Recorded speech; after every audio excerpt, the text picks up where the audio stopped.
Subscribe करिए हमारे channel target UP TET CTET को और बेल आइकन को दबाइए। हेलो फ्रेंड्स, मैं रेनू स्वागत करती हूँ आप सभी भावी अध्यापक एवं अध्यापिकाओं का आपके अपने channel target UP TET CTET में। दोस्तों, आज की इस वीडियो में मैं आपको आपके फर्स्ट पेपर आरंभिक स्तर पर भाषा एवं गणित के पठन एवं लेखन क्षमता का विकास के अंतर्गत पवन सीरीज के अति उत्तरी क्वेश्चंस की सीरीज में क्वेश्चन नंबर 51 से मैं पढ़ाने वाली हूँ। इससे पहले क्वेश्चन नंबर 50 तक ऑलरेडी आप लोगों ने पढ़ लिया पिछली वीडियो में, और हर एक विषय का पूरा पवन सीरीज, पूरे का पूरा राजन सीरीज मैंने सॉल्व कराया है। कोशिश ये है दोस्तों कि आप लोगों की क्लासेस लेने के बाद, यानी कि आप लोगों को हैंड रिटन नोट्स में सारी चीजें पढ़ाने के बाद आप लोग का एक बार रिवीजन हो जाए इससे, और आप लोग की जो तैयारी है वो और अच्छी हो जाए। तो जिन प्रशिक्षुओं ने क्लासेस नहीं ली हैं, आप लोग क्लासेस भी ले लीजिए, क्योंकि अगर आपको एग्जाम में अच्छे से अच्छा स्कोर करना है तो आप लोगों को क्लासेस लेनी ही पड़ेंगी, क्योंकि क्लास लेने से आपको बहुत सारा फायदा होगा। और अगर केवल आप क्लासेस को देख लेते हो, सिर्फ जो मैंने समझाया है समझ लेते हो, तो भी आप एग्जाम में अच्छा ही करके आओगे। जरूरी नहीं है कि आप बैठ करके नोट्स बनाओ तभी आपकी तैयारी होगी। अब क्योंकि एग्जाम के लिए बहुत कम समय बचा हुआ, तो इस समय आप सारे वीडियोस को एक लाइन से देख डालिए और अपनी तैयारी को अच्छा कर लीजिए। तो चलिए यहाँ पर हम क्वेश्चन नंबर 51 से देखते हैं। शुद्ध, सुडौल एवं आकर्षक लेखन के अभ्यास हेतु किसी एक विधि का वर्णन करिए। दोस्तों, आप लोगों को लेखन के विधियां बताई गई थी, उसमें मारिया मांटेसरी विधि बताई गई थी, तुलना विधि बताई गई थी, चित्र विधि बताई गई थी। तो यहाँ पर देखिए चित्र विधि का वर्णन किया गया है। इस विधि में वर्ण से प्रभावित होने वाले वस्तु का चित्र बनाया जाता है। जैसे कि अगर आपने बोर्ड पर आम लिखा है तो आप क्या करोगे, बच्चों के सामने आम का चित्र भी बना दोगे। तो इस तरीके से बच्चे उसको देख करके आसानी से समझ जाएंगे। आम कहीं भी देखेंगे तो उन्हें ये पता चल जाएगा कि आम इस तरीके से लिखते हैं। तो देखिए, जैसे क के लिए कलम बना दिया हमने, ग के लिए हमने गमला बना दिया, घ के लिए घड़ा बना दिया, प के लिए हमने पंखा बना दिया, त के लिए तराजू बना दिया, च के लिए चक्की बना दिया। इस प्रकार खेल खेल में बच्चों को वर्ण रचना सिखाई जा सकती है। हिंदी के प्रत्येक वर्ण के लिए अलग अलग चित्र उपलब्ध हैं। जैसे ही विद्यार्थी वर्ण लिखने में निपुण हो जाएगा, तब उसे मात्रा लिखने की शिक्षा दी जा सकती है। यानी कि जब बच्चे को वर्ण का ज्ञान हो जाए, फिर हम उसको मात्राओं का ज्ञान कराएंगे। क्वेश्चन नंबर 52 है, सम संख्याएं कौन सी हैं? सम संख्याएं जो संख्याएं 2 से पूर्णतया विभाजित हो जाती हैं, यानी कि वो संख्याएं जो 2 से पूर्णतः कट जाती हैं, वे सम संख्याएं कहलाती हैं। जैसे कि 2, 4, 6, 2 2 से कट जाएगा, 4 को 2 से भाग देंगे कट जाएगा, 6 में 2 से भाग देंगे तो कट जाएगा, 18 में 2 से भाग देंगे, यानी कि ये सबको 2 सबसे कट जाएगा, 2 से भी, 4 से भी, 6 से भी, 18 से भी। तो 2 से ये सभी क्या है, पूर्णतः विभाजित संख्याएं हैं, यानी कि हम 2 का भाग देंगे, अगर वो पूरा कट जाएगा तो वही क्या होगी, सम संख्या होगी। क्वेश्चन नंबर 53 है, विषम संख्याएं क्या होती हैं? जो संख्या 2 से पूर्णतः विभाजित ना हो उसे हम विषम संख्या कहते हैं। जैसे कि 1, 3, 5, 13, तो यहाँ पर 3, 5, 13, इसके अलावा 17, इसके अलावा 23, ऐसी संख्याएं जो अगर हम 2 से 3 में भाग दे रहे हैं तो 2 एकम 2, यहाँ पर 1 बच गया। अगर हम 2 से 5 में भाग दे रहे हैं तो 2 दूनी 4, यहाँ पर आप देखिए 1 बच गया शेष। और इसके अलावा अगर हम 13 में भाग दे रहे हैं 2 से, तो आप देखिए 2 छक्के 12, तो यहाँ पर देखिए 1 बच गया। तो इस तरीके से हमेशा शेष कोई ना कोई बच जाएगा अगर हम विषम संख्या में भाग देते हैं 2 से। क्वेश्चन नंबर 54 है, अपरिमेय संख्या क्या है? वैसी संख्या जिन्हें p/q के रूप में नहीं लिखा जा सकता है अपरिमेय संख्या कहलाती हैं। जैसे कि √5, √7, इनको हम p/q के रूप में नहीं लिख सकते हैं। क्वेश्चन नंबर 55 है, सहअभाज्य संख्याएं कौन कौन सी हैं? इन सभी के बारे में मैंने ऑलरेडी आप लोगों को क्लासेस में पढ़ाया है। दोस्तों, इसके बाद यहाँ पर एक चीज और आप याद रखिएगा कि √5, √7 ये सब तो अपरिमेय संख्याएं हैं ही। इसके अलावा पाई भी एक अपरिमेय संख्या, एग्जाम में आप लोगों के पूछा है कि पाई कैसी संख्या है, तो पाई एक अपरिमेय संख्या है, ये हमेशा आप याद रखिएगा। और पाई की वैल्यू कितनी होती है, 22/7 होती है। लेकिन अगर केवल पाई पूछेगा तो पाई जो है ये एक अपरिमेय संख्या है। क्वेश्चन नंबर 55 है, सहअभाज्य संख्याएं क्या होती हैं? को प्राइम नंबर्स हम किन्हें कहते हैं? तो वैसी संख्याओं का युग्म जिनका महत्तम समापवर्तक यानी कि HCF 1 हो सहअभाज्य संख्याएं कहलाती हैं। तो यहाँ पर देखिए 5, 6, 8, 9। तो यहाँ पर आप देखिए दोस्तों, यहाँ पर 5, 6, 8, 9 है। ये किसी एक संख्या से विभाजित नहीं हो सकते हैं। आप देख सकते हो, अगर यहाँ पर हम 2 से विभाजित करें तो भी यहाँ पर 5 में भाग देंगे 2 से तो 1 बच जाएगा, ये तो कट जाएगा, 8 भी कट जाएगा, लेकिन 9 फिर नहीं कटेगा। तो इस तरीके से अगर देखें तो इनका जो महत्तम समापवर्तक है, इनमें कॉमन क्या है, सिर्फ और सिर्फ 1 ही है। तो इसीलिए ये क्या कहलाएंगी, सहअभाज्य संख्या यानी कि को प्राइम नंबर्स। क्वेश्चन नंबर 56 है, रामानुजम संख्या बताइए।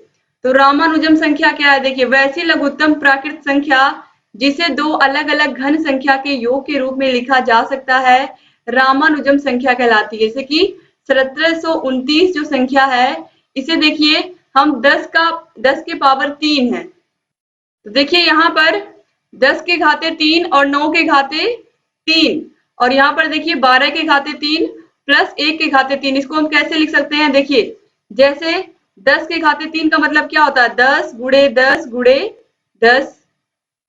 और यहाँ पर देखिए 9 के घाते 3 का मतलब क्या होता है, 9 गुणे 9 गुणे 9, यानी कि 9 3 बार। तो 10 के घाते 3 यानी कि ये हो गया 1000, और ये हो गया, इसका हम गुणा करेंगे 9 का 9 में तो ये 81 हो गया, और 81 का फिर 9 में गुणा करेंगे तो ये 729 आ गया। अब इसको हम जोड़ेंगे 1000 और 729 को, तो कितना आएगा, 1729 आ गया। ऐसे ही 12 का क्यूब है, तो 12 का क्यूब होता है 1728, यानी कि 12 गुणे 12 गुणे 12 हम करेंगे तो ये आएगा 1728। और यहाँ पर देखिए 1 गुणे 1 गुणे 1, क्योंकि 1 की पावर 3 है तो ये 1 ही आएगा। तो 1728 प्लस 1, ये भी क्या हो गया, 1729 हो गया। तो इस तरीके से आप देखिए ऐसी संख्या जिसे हम 2 संख्याओं के घन के योग के रूप में लिख सकते हैं, उसे हम क्या कहते हैं, रामानुजम संख्या कहते हैं, रामानुजम नंबर कहते हैं। तो आपको ये समझ में आ गया होगा। इसके बाद देखिए क्वेश्चन नंबर 57 है, परिमेय संख्या क्या होती है। परिमेय संख्या क्या होती है, उदाहरण देकर समझाइए। तो परिमेय संख्याओं की परिभाषा ऑलरेडी आप लोगों ने पहले ही जान रखी है कि इन्हें हम P/Q के रूप में लिख सकते हैं। ऐसी संख्याएं जिन्हें हम P/Q के रूप में लिख सकते हैं वे परिमेय संख्याएं कहलाती हैं, where Q is not equal to 0। P/Q में Q is not equal to 0, यानी कि ये कभी 0 नहीं होगा। अगर ये 0 हो गया तो ये क्या हो जाएगा, ये भिन्न अपरिभाषित हो जाएगा, इसकी कोई वैल्यू नहीं हम बता पाएंगे, ये एक अपरिभाषित और अर्थहीन हो जाएगा।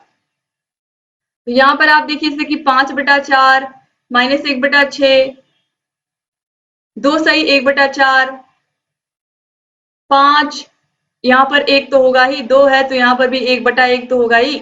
तो इस तरीके से अगर किसी संख्या के नीचे कुछ नहीं लिखा तो बटे 1 हम मान लेते हैं। तो इस तरीके से यहाँ पर ये परिमेय संख्याओं के बारे में भी आपने देख लिया। अब क्वेश्चन नंबर 58 है, पूर्ण संख्या किसे कहते हैं। पूर्ण संख्या में कुछ नहीं, नेचुरल नंबर आपको पता है कि प्राकृतिक संख्या हम 1, 2, 3, 4 से लेकर के अनंत तक जाते हैं। तो वैसे ही बस प्राकृतिक संख्या में अगर हमने 0 को भी ले लिया, शामिल कर लिया, तो ये पूर्ण संख्या हो गया। 0 सहित प्राकृतिक संख्या के परिवार को हम पूर्ण संख्या कहते हैं। अगर 0 भी इस परिवार में शामिल हो गया तो ये पूर्ण संख्या हो गई, बस इसको हम होल नंबर कहते हैं। क्वेश्चन नंबर 59 है, जोड़ किसे कहते हैं। जब हम एक संख्या में दूसरी संख्या को मिलाते हैं तो उसे जोड़ कहते हैं। जैसे कि 5 में हमने 4 मिला दिया तो कितना हो गया, 9 हो गया। क्वेश्चन नंबर 60 है, 36 में से 19 को घटाइए। तो 36 में से 19 को घटाएंगे हम तो कितना आएगा, 17 आएगा। क्वेश्चन नंबर 61 है, 789 में से 564 को घटाना है। 789 में से 564 को घटा देना है, तो ये कितना आ गया, आप देखिए 225 आ गया। क्वेश्चन नंबर 62 है, जोड़ के अध्ययन में ध्यान देने हेतु महत्वपूर्ण तथ्य बताइए। तो जोड़ के अध्यापन में जब बच्चों को हम जोड़ सिखाते हैं तो बच्चों को किन किन बातों का ध्यान, हमें किन बातों का ध्यान रखना होगा जिससे बच्चे आसानी से आपके कॉन्सेप्ट को समझ पाएं। तो देखिए पहला है, जोड़ के अध्ययन में प्राकृतिक वस्तुओं के रूपों को उदाहरण स्वरूप भी प्रयोग करना चाहिए। आपके आसपास पत्तियां हैं, कंकड़ हैं, जो भी आपके परिवेश में उपलब्ध चीजें हैं, उनसे हम बच्चों को बहुत सारी चीजें सिखा सकते हैं जोड़ की। प्राकृतिक जोड़ संबंधी तथ्यों का पूर्ण ज्ञान अत्यंत जरूरी है। स्थानिक मूल्य के समुचित ज्ञान के बिना जोड़ की प्रक्रिया का उचित प्रकार से समझ आना मुश्किल होता है। जोड़ संक्रिया को विभिन्न मनोरंजक विधियों की सहायता से सिखाना चाहिए। प्राथमिक जोड़ को सिखाने के लिए बच्चों को जोड़ संक्रिया से संबंधित उदाहरणों तथा दृष्टांतों का चित्र सहित अध्ययन कराना चाहिए। क्वेश्चन नंबर 63 है, भाग क्या है? भाग का अर्थ बंटवारा है, जो बार बार घटाने की प्रक्रिया है। भाग का अर्थ क्या है? बंटवारा है, जो बार बार एक घटाने की ही प्रक्रिया होती है। क्वेश्चन नंबर 64 है, घटाना का क्या अर्थ है? किसी एक संख्या में दूसरी संख्या कम करना तथा घटाना कहलाता है। यानी कि किसी एक संख्या, कोई संख्या 5 है, उसमें से हमने 3 को घटा दिया तो कितना बचा? 2 बचा। तो किसी एक संख्या में से दूसरी संख्या को कम करना घटाना कहलाता है। क्वेश्चन नंबर 65 है, गुणा को समझाइए। जोड़ की आसान विधि गुणा होती है, क्योंकि एक ही संख्या को बार बार जोड़ने की प्रक्रिया गुणा का रूप ले लेती है। जैसे कि 2 गुणे 5 कितना हो गया? 10 हो गया। और यही 2 को हमें 5 बार इसके लिए लिखना पड़ता है। 2 + 2 + 2 + 2। तो इस तरीके से ये 2 इतनी बार ना लिखना पड़े हमें, इसलिए हमने 5 का क्या किया? डायरेक्ट इसमें गुणा कर दिया और हमें आंसर मिल गया। क्वेश्चन नंबर 66 है, एक अंक वाली संख्या से गुणा समझाइए। बच्चों को आप कैसे समझाएंगे ताकि बच्चे आसानी से आपके कॉन्सेप्ट को समझ पाए? तो चलिए यहाँ पर हम देखेंगे एक अंक वाली संख्या से गुणा कैसे करेंगे। तो एक अंक वाली संख्या से गुणा बिना हासिल के, तो 22 का गुणा हम 4 से करेंगे। तो देखिए 4 दूनी 8 और 4 दूनी 8, 88 आ गया। फिर है यहाँ पर इस तरीके से हम लिख करके भी बच्चों को समझाएंगे कि ये इकाई है और ये दहाई है। इकाई दहाई। अब यहाँ पर देखिए 4 का गुणा हमने 2 में किया तो 8 आ गया, फिर यहाँ पर 2 में किया तो 8 आ गया, और यहाँ पर इनको जोड़ा तो हमने कितना आ गया? 88। यहाँ पर इस तरीके से हमने एक जोड़ का निशान भी लगा दिया, लेकिन अगर इसको नहीं भी लगाएंगे हम तो भी चलेगा। तो यहाँ पर आंसर 88 आ गया, और यहाँ पर भी कितना आया? 88 ही आया। तो यहाँ पर दहाई का मतलब क्या होता है? 10 होता है। तो ये कितना हो गया? 8 के आगे दहाई, यानी कि 8 गुणे 10 या 80 इसको हम लिख सकते हैं। और ये इकाई मतलब 1 होता है। तो यहाँ पर देखिए 80 और 8 88 आ गया। तो इस तरीके से भी यहाँ पर हम जोड़ के मेथड से भी कर सकते हैं और इस तरीके से भी कर सकते हैं, लेकिन मेनली हम बच्चों को इसी प्रकार से सिखाते हैं, क्योंकि बच्चे 1 बार 2 बार 3 बार प्रैक्टिस करने के बाद वो इस तरीके के सवालों को आसानी से हल कर लेते हैं। तो ये अगर बच्चों को अगर हम ये पहले समझाएंगे तो इससे बच्चे इकाई दहाई के चक्कर में फंसकर कंफ्यूज भी हो सकते हैं। लेकिन अगर पहले ये प्रक्रिया हम बच्चों को बताएंगे पहली वाली, तो इसको भी वो आसानी से समझ जाएंगे। चलिए अब इसके बाद यहाँ पर देखेंगे क्वेश्चन नंबर 67, 2 अंकों वाली संख्या को 2 अंकों की संख्या से किस प्रकार गुणा करते हैं। अगर हमारे पास यहाँ पर देखिए 2 अंकों वाली संख्या है, यहाँ पर देखिए, और 2 अंकों से ही हमें गुणा करना है। तो 34 है और नीचे 25 है, 25 से हमें 34 में गुणा करना है। तो हमने 5 का गुणा सबसे पहले क्या करना है? 4 में करना है। तो 5 चौके 20, फिर हमारे पास 2 हासिल आ गया, फिर 5 दिया 15 और ये 2 हासिल 17। यहाँ पर हमने पूरा लिख दिया क्योंकि अब 5 के आगे कुछ नहीं है। फिर यहाँ पर हमने क्रॉस लगाया, फिर 2 का गुणा 4 में किया 8 आया, 2 का गुणा 3 में किया 6 आया। अब इनको हम जोड़ लेंगे तो यहाँ पर आप देखिए 850 यहाँ पर आंसर आ गया। तो इस तरीके से हमें बच्चों को बताना होगा।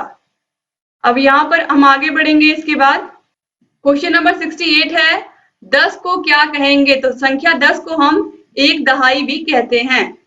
क्वेश्चन नंबर 69 है, 60 इकाई को क्या कहेंगे। 60 इकाई को 6 दहाई भी हम कह सकते हैं। 6 दहाई का मतलब है 10 के कितने नोट हैं? 60 रुपए में 6 नोट हैं। तो इसीलिए हम इसको क्या कह सकते हैं? 6 दहाई भी कह सकते हैं। क्वेश्चन नंबर 80 है, 80 में कितनी दहाई है। तो 80 में 8 दहाई है। क्यों? क्योंकि 80 में कितने 10 होंगे? 8 10 होंगे। तो इसीलिए 80 में 8 दहाई है। क्वेश्चन नंबर 71 है, 3 अंकों की बड़ी संख्या लिखें। तो 3 अंकों की सबसे बड़ी संख्या 999 है, 4 अंकों की 9999 है। इसके बाद चलिए आगे देखते हैं। क्वेश्चन नंबर 72 है, 2 अंकों की सबसे छोटी संख्या कौन सी है। तो 9 के बाद क्या आता है? 10 आता है। तो 9 तक तो सब एक ही अंक की संख्याएं हैं। और 10 क्या हो गया, 2 अंक की हो गई। 2 अंक की सबसे छोटी संख्या 10 है, क्योंकि 10 से ही 2 अंक की शुरुआत होती है। क्वेश्चन नंबर 73 है, एक सैकड़े में कितनी दहाइयां होती हैं? तो एक सैकड़ा मतलब 100। 100 रुपए में 10 के कितने नोट होते हैं? दहाई मतलब 10। कितने नोट होते हैं? 10 नोट होते हैं। तो एक सैकड़े में कितनी दहाइयां हो गई? 10 दहाइयां हो गई। क्वेश्चन नंबर 74 है, भाषा शिक्षण की मनोवैज्ञानिक समस्याएं क्या हैं? लिखिए। तो मनोवैज्ञानिक आधार पर प्रायः भाषा शिक्षण में छात्र अध्यापक कहीं कहीं अशुद्धियां करते हैं, जिनका वर्णन कुछ इस प्रकार है। निरंतरता तथा धैर्य का अभाव, अरुचि यानी कि रुचि ही नहीं ले रहे हैं वो अपने सब्जेक्ट में। इसके अलावा व्यक्तिगत भिन्नता संबंधी समस्याएं भी होती हैं क्लास में। सब बच्चे तो तरीके से होते नहीं है कि एक बार आपने समझा दिया सारे के सारे बच्चे समझ गए। एक बार में क्या होता है, आपने एक बार समझाया तो कुछ बच्चों को समझ में आया, दोबारा समझाया तो कुछ और बच्चों को समझ में आया, और 3 बार 4 बार जब आप उस कॉन्सेप्ट को बताओगे तभी क्लास के सारे बच्चे समझ पाएंगे।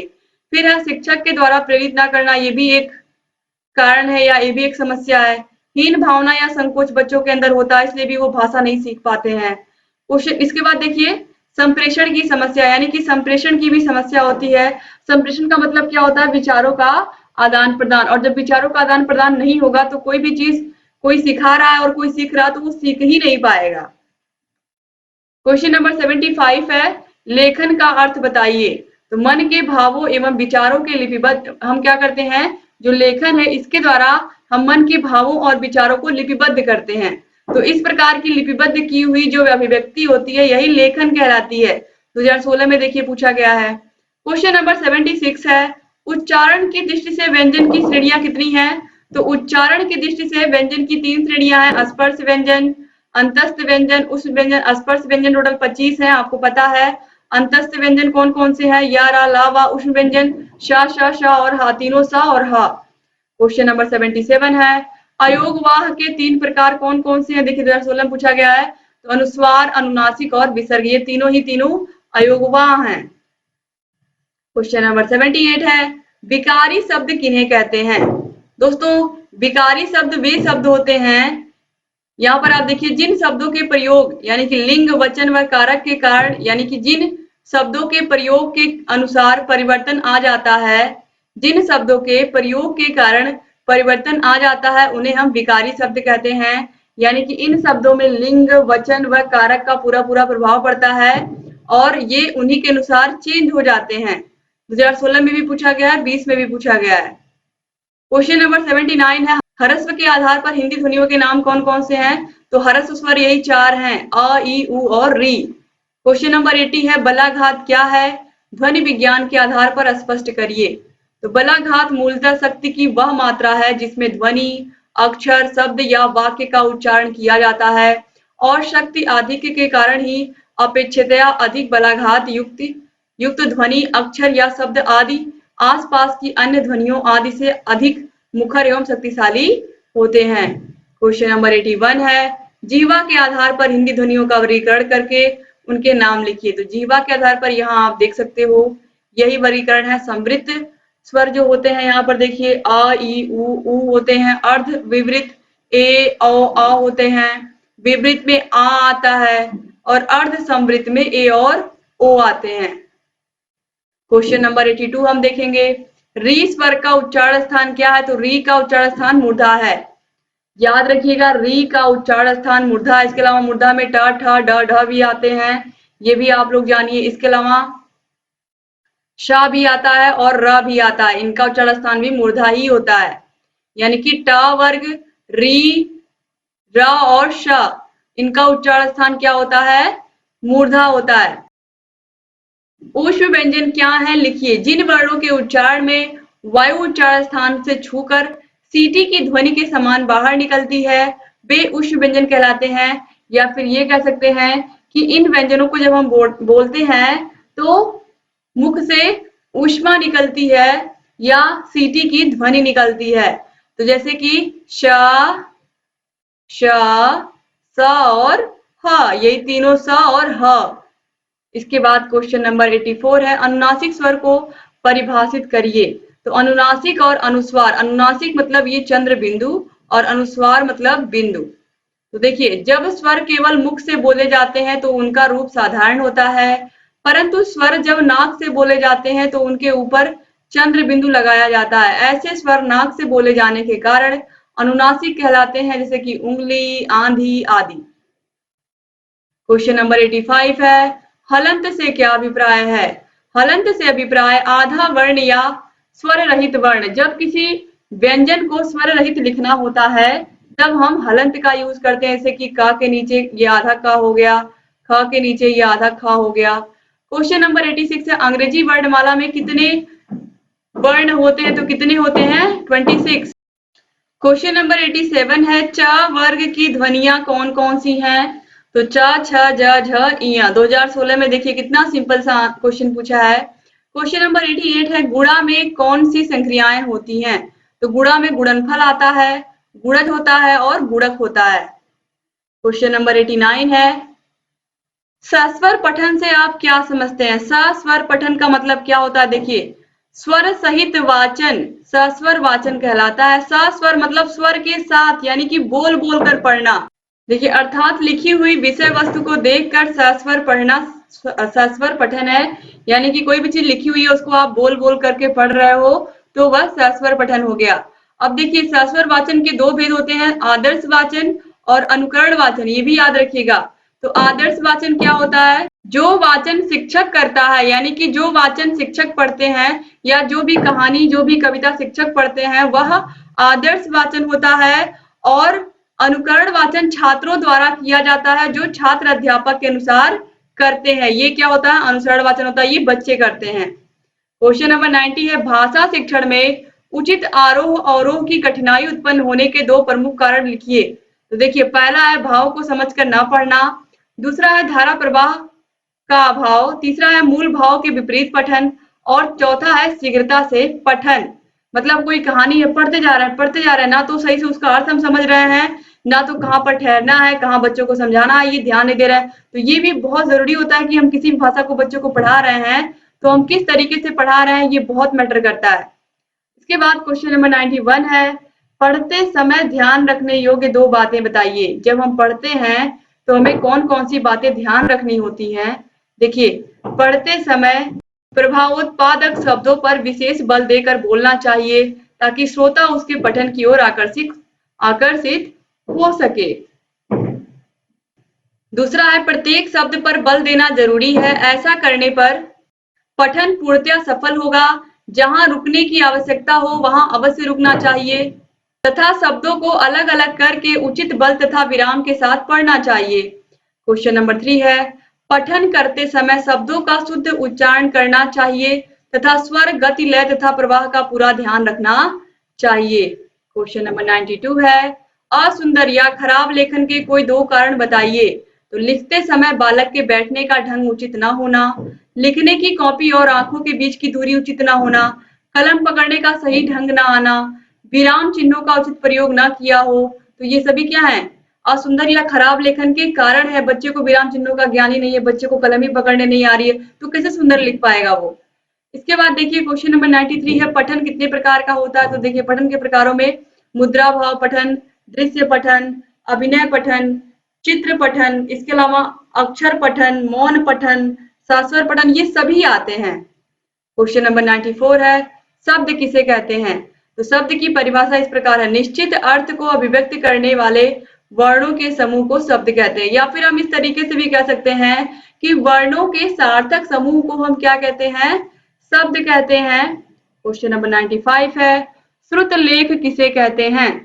सुनकर लिखे हुए लेख को श्रुतलेख कहते हैं। जैसे कि अध्यापक कोई शब्द या कोई वाक्य बोलते हैं तो बच्चे उसे लिखते हैं।